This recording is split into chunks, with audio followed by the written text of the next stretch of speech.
Obrigado, professora. Uma boa tarde a todos. Estão me ouvindo, professora? Dá para ouvir bem? Está ótimo. Ok, eu vou pedir ao nosso organizador que pudesse colocar aí a nossa lâmina, a apresentação que vamos fazer aí. Estou aguardando isso. Obrigado. Nós queremos colocar também, professora Márcia, que nesse exato momento eu estou me tornando cidadão paulista, que eu estou me deslocando de condição de carioca para São Paulo, porque acabamos nesse momento, né, temos um grupo, inclusive parte dos colegas estão aqui, somos 16 consultores, nós passamos num processo seletivo no estado de São Paulo, que compreende a Fundação Escola de Sociologia e Política de São Paulo, onde eu tenho a minha pós-graduação em gestão pública, com o SEBRAE e a Fundação Getúlio Vargas. O SEBRAE está com um projeto de capacitação de cooperativos de triagem e coleta seletiva na formação de catadores, conforme preconiza a Lei 12.305, com o Decreto 7.404. E, nesse momento, nós estamos, o grupo, trabalhando para a formatação do MOA, que o SEBRAE nos entregou, para fazermos um grande trabalho, que eu tenho certeza que vai ser um trabalho de excelência no estado de São Paulo. Então, essa é a minha última condição, estou me tornando cidadão paulista. E aqui comigo tem alguns consultores que fazem parte desse projeto. Professora Márcia Paixão, eu queria tirar da minha fala, por isso que eu queria mais um tempinho, né, além dos 30 minutos, queria 31, que eu queria fazer uma memória aqui, em memória a um colega nosso aí da Universidade Federal da Paraíba, onde eu estive aí no workshop como palestrante, que é o nosso colega Tarcísio, falecido Tarcísio. Por que eu quero fazer essa homenagem? Porque depois de muito tempo, eu que sempre trabalhei com ele, né, na rede brasileira de educação ambiental, e hoje, professora Márcia, também está fazendo 4 anos, quando nós realizamos o 9º Fórum Brasileiro de Educação Ambiental e o 4º Fórum Catarinense, quando eu e ele criamos a mesa de número 13, que é exatamente a Política Nacional de Resíduos Sólidos, autorizado pela organização, e o título foi a Educação Ambiental com aplicabilidade na Política Nacional de Resíduos Sólidos. E o meu parceiro dessas ações lá em Santa Catarina foi exatamente o parceiro Tarcísio. Então, eu queria fazer uma homenagem póstuma a esse companheiro que me levou. Conheci Paraíba por causa dele, viu, professora Paixão? Conheci aí a belíssima e a competente Universidade Federal da Paraíba por causa de Tarcísio. Então, eu não poderia deixar de fazer essa homenagem a ele, e eu pediria que esse tempo pudesse ser em memória ao nosso colega aí, economista, e que sempre trabalhou no empoderamento das cooperativas aí na região da Paraíba. Não é verdade, professor? Então, era essa homenagem que eu queria fazer a ele, viu, professor? E agora, diante disso, eu queria dizer para as pessoas que estão aí ao nosso alcance que a minha palestra nesta tarde, ela vai um pouco sair dessa ação da praticidade local, e a gente quer trabalhar exatamente como manda aqui, ó, reciclagem e reutilização de produtos na economia circular. Então, eu vou trabalhar com a economia circular do ponto de vista conceitual e sempre apontando por que da economia circular. Pode passar a próxima lâmina, por favor, organizador? Na segunda, isso. Economia circular, um conceito do século XX, mas com sua aplicabilidade no século XXI. O século XVIII foi marcado pela primeira revolução industrial, mãe da economia linear, a vilã da degradação ambiental em escala planetária. O século XXI será determinado pela quarta revolução industrial, mãe da economia circular, o antídoto contra os malefícios da economia linear. Então, assim como as vacinas estão combatendo e reduzindo a mortalidade do Covid-19, a economia circular, no decorrer desta década, porque iremos até 2050, será exatamente a vacina para combater os malefícios oriundos da economia linear, que nós vamos mais detalhar à frente da nossa fala. Pode continuar a próxima? Bem-vindo ao século XXI, onde e quando a causa e efeito deixarão de ser linear para ser circular. Então, sejam bem-vindos ao século XXI. A pandemia também, a pandemia está nos trazendo dois presentes, a despeito de ter dado um choque de ordem na humanidade e trazer tantas mortes. A pandemia tem sido assim, um benefício para o meio ambiente e um benefício para o empreendedorismo e inovação, dentro daquilo que nós já estamos chamando pós-pandemia de novo normal. Por favor, a próxima. Então, aqui começa todo o princípio. A Revolução Comercial ensejou a Revolução Industrial no século XVIII, cujos navegadores partiram da Europa por 6 séculos, do século XII ao século XVIII, e navegaram em um planeta não plano. Eu quero chamar a atenção dos colegas que estão aqui, que vocês têm visto uma pressão muito grande, sobretudo no Brasil, também lá nos Estados Unidos, com Donald Trump, a gente demonstrando, né, que caiu uma névoa da Idade Média daqueles que a gente chama de negacionistas, e também são chamados de terraplanistas. Mas eu quero mostrar para vocês que tanto negacionismo como o terraplanismo não é próprio dos nossos dias. Lá no século XII ao século XVIII, também havia um negacionismo e o terraplanismo, conforme eu vou mostrar na próxima lâmina. Por favor, a próxima. Olha aí como é que os navegadores que amealharam riquezas nas suas diversas navegações por 6 séculos, né? Saqueando as nações, saqueando o continente, saqueando povos, e acumularam a riqueza desses saques na Europa, porque a Revolução Industrial ela é um produto desses saques que enriqueceram a Europa. E a Europa vai exatamente tocar, vai vir a Revolução Industrial como se a Terra fosse plana,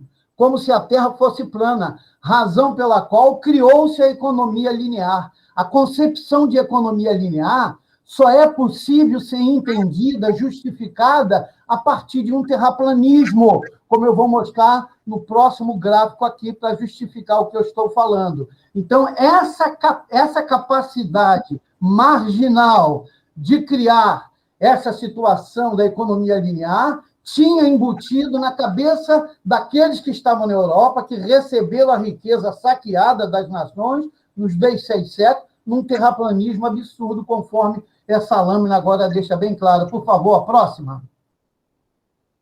Está aqui, ó, economia linear. Como você vê, é uma economia que só tem ida. A economia linear nunca teve direito à volta. Quando ela chega aqui na palavra descarte, vocês veem que eu estou... Samantha, o seu fone está ligado, viu, Samantha? Desculpa. Onde tem a palavra descarte, você vê que eu coloco um adjetivo para ela e coloco em azul. Descarte incorreto. Veja, porque o terraplanismo do século XVIII, que criou a Revolução Industrial, que é mãe da economia linear, trouxe uma cultura equivocada. Como é o nome da cultura também, filha da economia linear? Jogar fora. Foi essa desgraça do jogar fora de uma concepção terraplanista que gera exatamente essa degradação de 2 séculos em nosso planeta, já que não se joga nada fora. Tudo está dentro da nossa Pachamama, que é a nossa casa comum, a Mãe Terra, e o resultado aí está posto. Então, eu espero que, com essas lâminas, eu tenha preparado assim o arcabouço teórico daquilo que a gente agora vai colocar em forma de conteúdo. Tudo bem, professora Márcia? A senhora que está nos coordenando, por favor, eu preciso do feedback do grupo, mas a senhora é que representa o guia do grupo aí, sempre para poder me sinalizar se está indo bem as coisas. Está tudo bem até agora, professora Márcia? Está ótimo, professor. Parabéns, pode continuar. Próxima lâmina, por favor, organizador.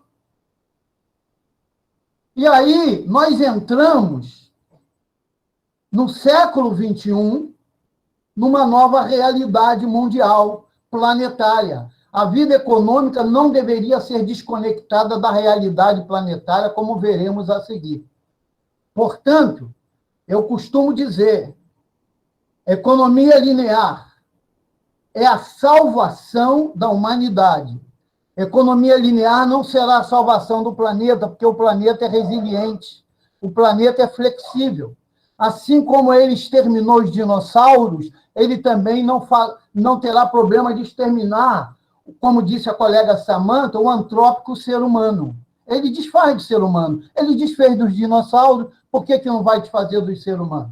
Então, a economia linear está chegando em boa hora para nos trazer exatamente aquilo que a primeira revolução industrial trouxe através da nociva e vilã economia linear.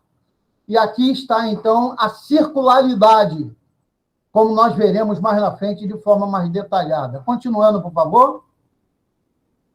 A atividade, eu vou usar aqui agora um slogan da TV Globo, lá do passado, dos idos, que ela dizia, né? E eu adapto aqui. A atividade que você vê é feita por gente que você não vê. Ou seja, o que está atrás da circularidade da economia. O que existe para justificar essa economia? Por que eu estou falando isso, professora Márcia e colega? Porque eu vejo as pessoas tratando a circularidade com muita superficialidade. As pessoas não estão indo às regiões abissal, dentro da relação causa e efeito, daquilo que a economia circular trará no planeta. A economia circular é de dimensão planetária, como detalharemos também mais na frente. Continuando, o próximo. Agora eu quero, professora Márcia, também, porque também faz parte do pacote aqui da economia circular, fazer uma deferência a esse grande evento que deu-se em 1972, que o ano que vem, em junho, completará 50 anos. E professor Seabra, que está aqui nos ouvindo também. Professor Seabra, esse nosso consagrado Congresso Nacional de Educação Ambiental jamais teria e poderia estar acontecendo se não tivesse como sua maternidade, como seu berçário, esta grande Conferência de Estocolmo.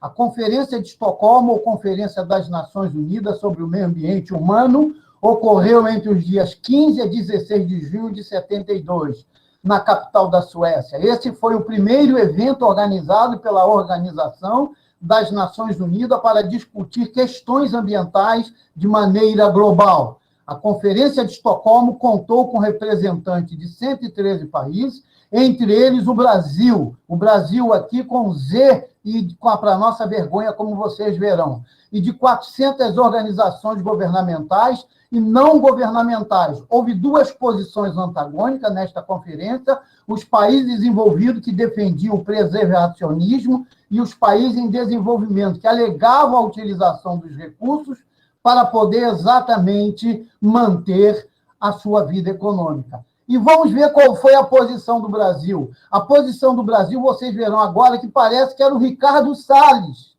o ministro do Meio Ambiente há 50 anos atrás, porque o ministro que estava lá representando o Brasil, ele tinha o espírito do Ricardo Salles, e o Ricardo Salles exatamente é a encarnação desse ministro que estava lá. A próxima lâmina, olha a posição do Brasil naquela época. Vale a pena ver de novo.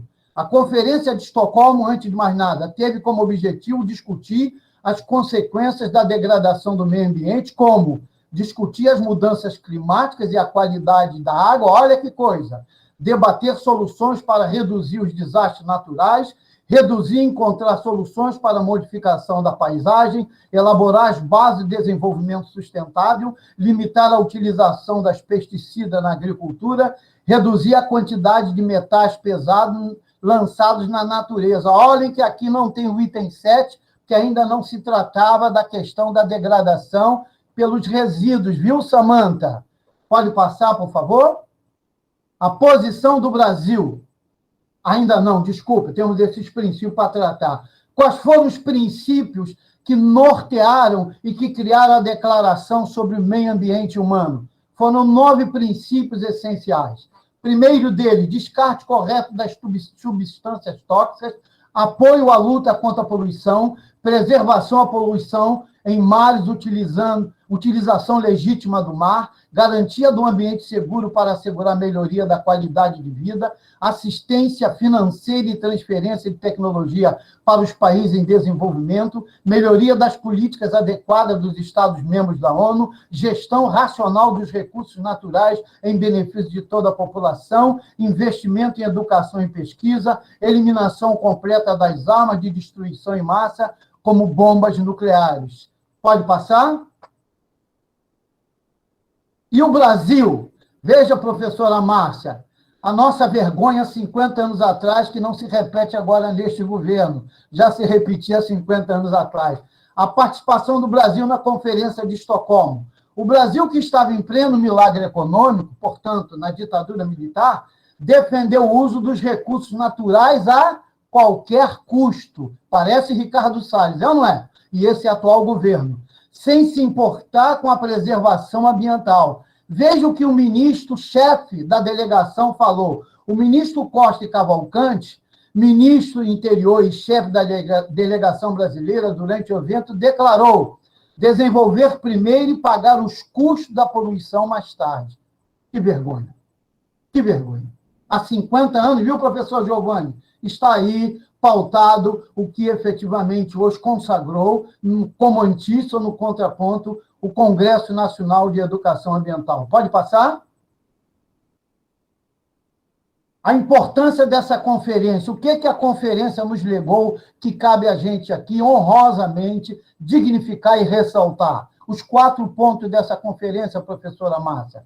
Embora nenhum acordo concreto fosse concluído em Estocolmo, a conferência abriu o caminho para o desenvolvimento sustentável, o direito ambiental e a consciência ecológica. Também inaugurou a Agenda Mundial de Discussões Ambientais e, após a sua realização, a ONU criou o Programa das Nações Unidas para o Meio Ambiente. De igual maneira, foi decidido que no dia 5 de junho, quando se iniciou a conferência, seria comemorado o Dia do Meio Ambiente. E, por último, o próximo passo seria a realização da Cúpula da Terra, que ficou conhecida como a Eco 92, realizada no Rio de Janeiro em 1992, e depois a Rio +20.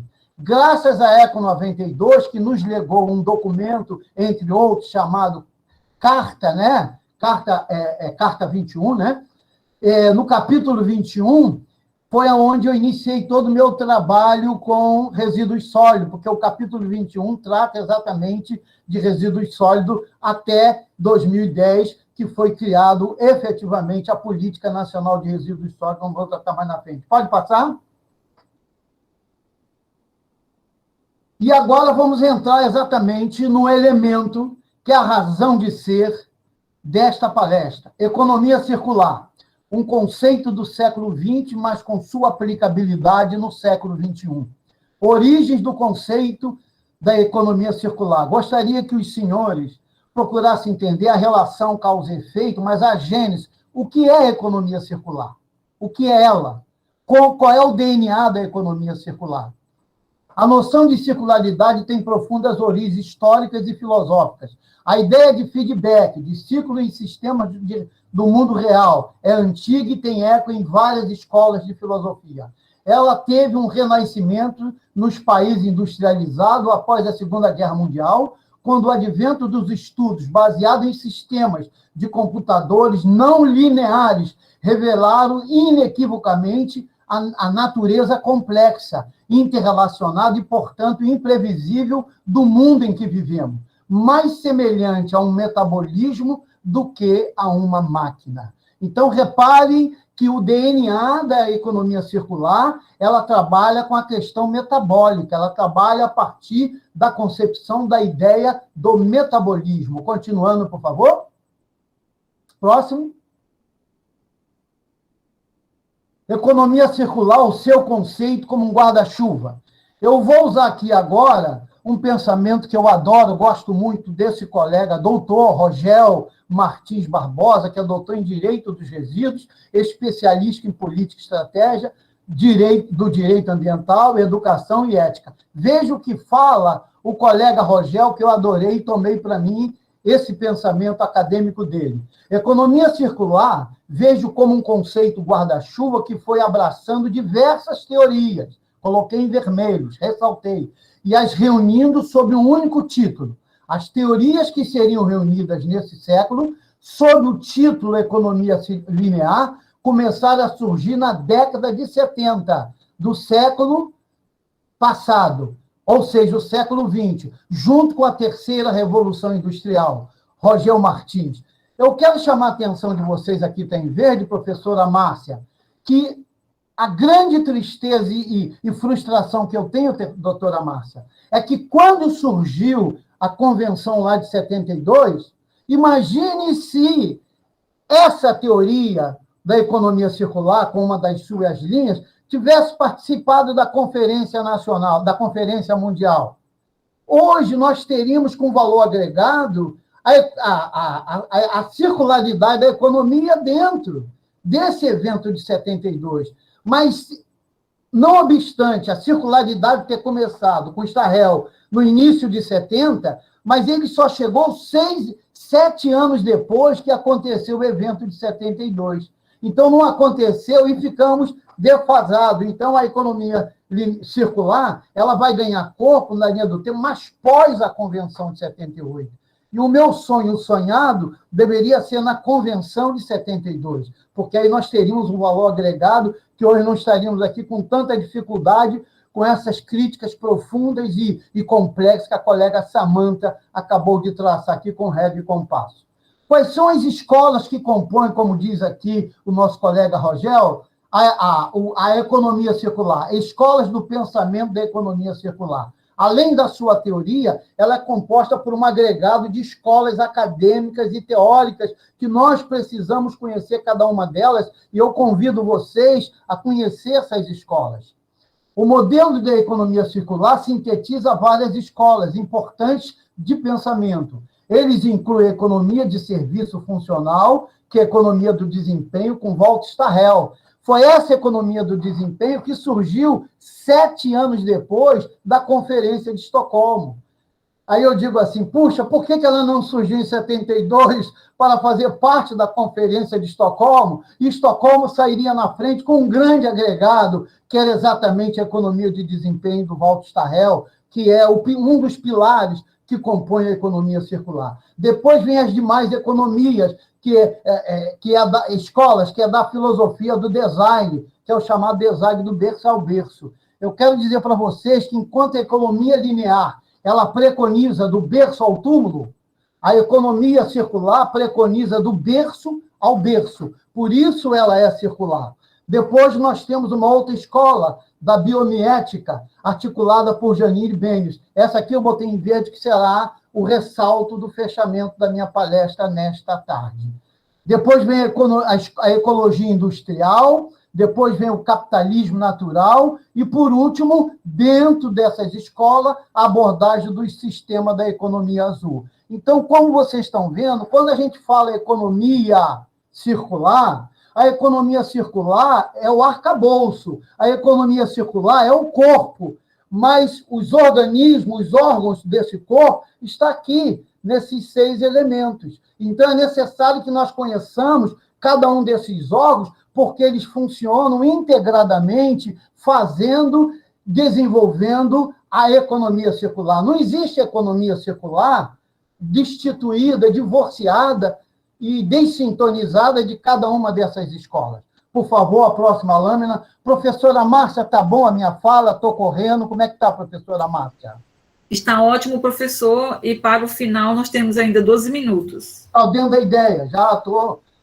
2 casos, 2 estudos e uma conclusão. No Brasil, em 2018, Samantha, foram gerados 79 milhões de toneladas de resíduos sólidos urbanos, chamado SRU. Professora Márcia, como a senhora colocou, desses 79 milhões, 51% dos resíduos produzidos no Brasil são resíduos úmidos ou resíduos orgânicos. Os demais, ou 49%, são resíduos secos e foram gerados. E sua política nacional de resíduos sólidos ainda não saiu do papel 11 anos depois. Nós estamos vivendo, nesse momento, a sofreguidão, a frustração da política nacional não ter acontecido. A Política Nacional Resíduos Sólidos, nos seus 58 capítulos, preconiza um corpo composto de 6 vértebras. Vértebra número 1, fechamento dos lixões a céu aberto. Vértebra número 2, no seu lugar, criação de aterros sanitários. Vértebra número 3, proibição de catadores de lixões a céu aberto. Segundo o Movimento Nacional de Catadores, naquela época, existia 600 mil catadores no Brasil, nos 5.570 municípios. Segundo o ABELPRE, são 1 milhão de catadores. E esses catadores, pela política, é proibido trabalhar em lixões. Aí vem a vértebra número 4. No lugar dos lixões, os catadores devem ser formalizados em cooperativas de triagem e coleta seletiva. E, pasmem, desse universo de catadores, professora Márcia e colegas e Samanta, apenas 10% estão formalizados em cooperativa. O restante ainda, ou nos lixões, estão formalizados ou nos lixões, ou estão ainda em grupo informal, ou associações de catadores, etc., etc. Então, e sua política nacional? Enquanto a União Europeia, olha a quantidade de resíduo produzido na União Europeia como contraponto do Brasil. Enquanto a União Europeia produz mais de 2,5 bilhões de toneladas de resíduo todos os anos, e atualmente está atualizando a sua legislação ambiental de gestão de resíduo para promover uma mudança para o modelo, por favor, guardem isso aqui, mais sustentável. Eu botei ali um sinal de adição, mais sustentável, não esqueça esse mais, que eu vou mostrar a diferença entre sustentabilidade e economia circular. Há uma brutal diferença, há uma exponencialidade de diferença, conhecido como economia circular. A Europa, eu estive na Europa, eu tenho todo um intercâmbio acadêmico com a Europa, a partir de Portugal, que é um país como o nosso. Eu quero dizer para vocês que a nossa política nacional é um modelo europeu. Ela foi copiada do modelo europeu. Ela foi copiada dentro da dinâmica da europeia. Então, portanto, a semelhança das 6 legislações ambientais, que nós temos as maiores legislações ambientais do mundo, a legislação ambiental do Brasil. Ok, professora Márcia? O que falta a gente aqui é a aplicabilidade dela por vontade política, por corrupção e por outras mazelas que nós sabemos que existem, e exatamente extravanca o progresso das nossas legislações ambientais. Pode passar a próxima. Eu quero chamar a atenção de vocês agora para este companheiro aqui, que é esse doutor. Eu estarei colocando aqui, após a minha palestra, esse link dessa palestra dele. É o Workshop Design Regenerativo. O nome dele chama-se Daniel Val. Um dos pilares da cultura da economia circular, ao lado dessas outras que eu tracei para vocês aqui. E eu gostaria de dizer para vocês que esse vai compor o 7º pilar, a 7ª escola da economia linear. Ele hoje produziu um livro e montou esse workshop aqui. Por favor, quer entender a circularidade da economia dentro daquele aspecto integrativo, Samanta? Essa é a nossa referência, junto com os demais, mas atualmente o mais moderno é ele aqui, que tem uma compilação das demais escolas, e eu estou postando aí o link dele. Pode passar? A área da biomimética. Esse aqui é o ponto alto, é a razão de ser da nossa vida no momento na economia circular. A área da biomimética estuda os princípios criativos e estratégias da natureza, galgando soluções para os problemas atuais da humanidade, realizando a junção entre a funcionalidade, a estética e a sustentabilidade. A biomimética foi citada pela primeira vez em 1997, num livro escrito por Janine Benyus. A estudiosa contou a história de inúmeras inovações em engenharia, computação e saúde idealizadas a partir da observação da natureza. Eu também estarei postando o link da palestra que ela deu sobre a biomimética para vocês, e aqui estão os 2 livros dela, um em inglês, o outro em português. Pode passar? Eu sou um educador socioambiental, mas principalmente com a formação acadêmica profissional e a lógica de administração de empresas com especialidade em comércio exterior. Então, quero dizer para vocês que eu tive alguma dificuldade no início de abraçar a questão do ambientalismo. até que nos Estados Unidos surgiu um grande evento sobre o desenvolvimento sustentável, e aí, com a minha expertise, como gestor executivo e acadêmico, eu pude abraçar, e aqui tem algumas das minhas experiências para vocês sentirem que a gente está falando daquilo que vive, e não daquilo apenas que leu, estudou, viu, professora Márcia? Nós trazemos a experiência, o pé no chão, lidando com o catador, viajando por esse país. Aqui, por exemplo, estou eu falando na primeira, no segundo eu estou com o Tião Santos, na terceira estou dando uma entrevista para a Globo, na quarta eu estou apresentando um trabalho acadêmico sobre o lixão de Gramacho, na quinta eu estou na SESC tratando da logística reversa, na sexta eu estou aqui, professora Márcia, aí na Paraíba, levado pelo Tarcísio, aqui, ó, participando da palestra, do workshop. Aqui eu estou num evento na Europa, com um grupo de pessoas, representando o Brasil, e no meio eu estou na União Europeia, num grande evento na União Europeia, tentando conceber, entender toda essa dinâmica. Pode passar? Já estamos chegando lá. E aí, colegas, eu quero chamar a atenção de vocês. Entre essas minhas inúmeras experiências, eu tive o prazer de participar, promovido pelo programa da ONU Ambiental, com o Ministério do Meio Ambiente e a Universidade de São Paulo, com o nosso querido doutor, que me deu branco, mas daqui a pouco eu não me lembro o nome dele, no primeiro Seminário Nacional de Combate ao Lixo no Mar. Então, quero dizer para vocês que só nesse evento aqui no Rio de Janeiro, na Maison de France, eu passei 3 dias, olha a minha cara aqui, como é que está, aprendendo, porque eu não entendo alguém que queira ser professor que ainda não entenda que ele precisa primeiro ser um bom aluno. Antes dele ensinar ou antes dele compartilhar, ele tem que primeiro aprender. E aqui vocês estão vendo a minha atenção nesse evento, cujo tema foi a circularidade da economia como panaceia para combate das mazelas dos mares e oceanos com lixo no mar. Então, está aqui a prática. Pode passar, por favor? Já estou chegando no final. A biomimética, ela é concebida. Bio, igual a vida, e mimesis, limitação. Imitação da vida é uma área da ciência que busca observação e estudo da natureza com o objetivo de compreender e aprender. Com ela, as soluções para os problemas humanos. O resultado é a interpolação dos mecanismos naturais e das suas estruturas e projetos de engenharia e de design no novo produto. A gente fala de design, mas o que é o design? É uma disciplina que visa a criação de objetos, que é um conjunto de objetos criado a partir de concepções prévias.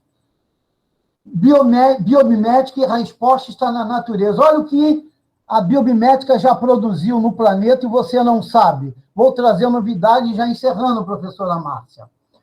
Painéis solares inspirados em girassóis e prédios com ventilação, que lembra o cupinzeiro. Conheça essas e outras soluções criadas a partir da observação e da imitação da natureza.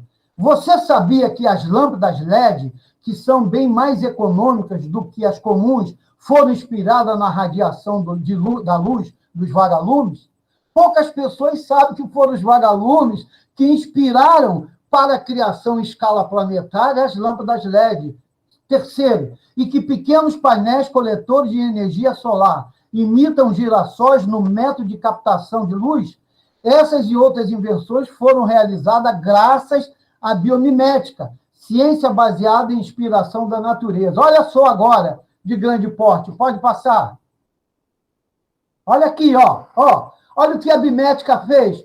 Criação do trem-bala. Economia circular, queridos. Economia circular. A biomimética nada mais é do que uma área da ciência que se inspira na natureza. Por meio de novas tecnologias, ela busca inovar em serviços, produtos, processos e sistemas, criando soluções para os problemas diários ou inovações que não prejudicam o meio ambiente, unindo conceitos estéticos e funcionais por meio de maneiras sustentáveis. Está vendo aqui o que a economia circular faz? Agora tem uma surpresa para vocês. Olha só que surpresa. Pode passar? Ninguém sabe que o velcro foi inventado com os carrapatos. Foram os carrapatos que idealizaram a ciência criar o velcro. E o velcro hoje está consumido e massificado no planeta. Quem fez isso? economia circular a partir da biomimética. Pode passar? Estamos chegando ao final. Portanto, a biomimética, queridos amigos, que é um braço, é um apêndice da economia circular. Se você observar bem, a natureza pode até revelar os seus segredos. Depende dessa percepção aqui preconizada e gritada pela minha colega Samantha. Pode passar?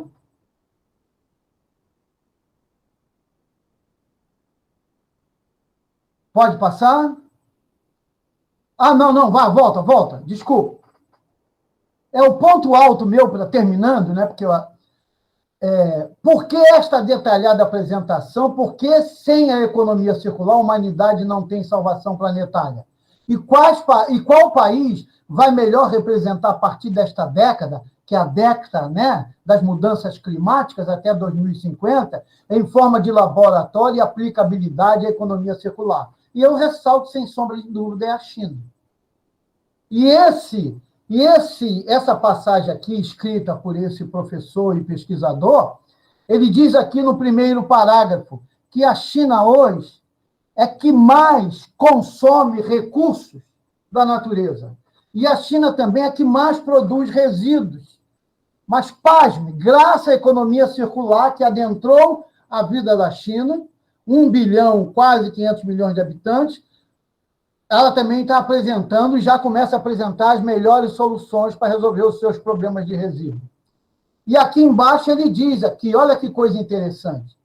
A China, para produzir em 2011, 46% do seu alumínio, 50% do seu aço e 60% do seu cimento, ela conseguiu consumir junta mais do que os 34 países da OCDE, professora Márcia. Um país só suplanta o consumo de 34 países da OCDE, correspondendo a 25 bilhões de toneladas de resíduos. E qual é a salvação do planeta? É a salvação que vai salvar a China e vai nos salvar, que é a economia circular. Pode passar? E aqui eu pego essa frase do Daniel, que é esse que eu vou colocar aqui para vocês, o link dele, ele diz: a vida é uma invenção mais engenhosa da natureza. Não tem nada mais importante na natureza do que a vida, seja ela humana e não humana. Pois não? Ok, professor Jorge. Está lá a próxima, tem a última. Vai? E com isso, eu agradeço a atenção de vocês e muito obrigado, professora Márcia. Cumpriu o tempo, professora?